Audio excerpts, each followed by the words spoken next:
Et on termine avec une plongée dans l'univers foisonnant de Hicham El Esri. Et si l'on entrait dans la tête d'un artiste comme un livre aux pages mouvantes, l'exposition Being Hicham El Esri, présentée à l'American Art Center de Casablanca, retrace 10 ans de création libre et intense, dessins, films, croquis, livres, un univers multiple à l'image de son auteur qui aime éveiller l'imaginaire, questionner le réel et bousculer les évidences. Wissalel.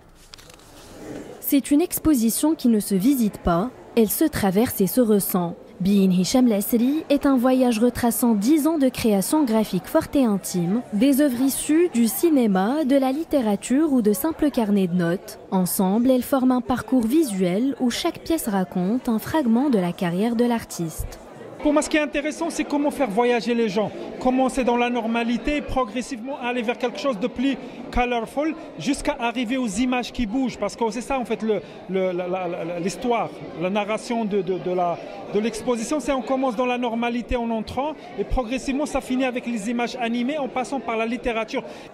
Une traversée artistique où chaque facette de Hicham El Esri est exposée, mais au fond, il n'en revendique qu'une seule, celle de conteur, un conteur qui joue avec les formes pour mieux réveiller l'imaginaire collectif. Ce qui me plaît beaucoup, c'est à la fois l'inventivité visuelle, l'inventivité verbale aussi, parce qu'on a la chance de pouvoir découvrir les planches de ces romans graphiques, parce que on les voit imprimés, et là on voit vraiment le travail de dessinateur de Hicham, et ça je trouve ça très émouvant. Je trouve qu'il y a une diversité d'œuvres d'art qui est très enrichissante et très inspirante. On voit vraiment bien l'univers de Hicham qui est très varié. D'un trait de crayon à une image en mouvement, les œuvres nous plongent dans un labyrinthe visuel. Elle invite chacun à libérer son imagination et à s'immerger dans les récits de l'artiste. Une exposition à découvrir jusqu'au 30 septembre.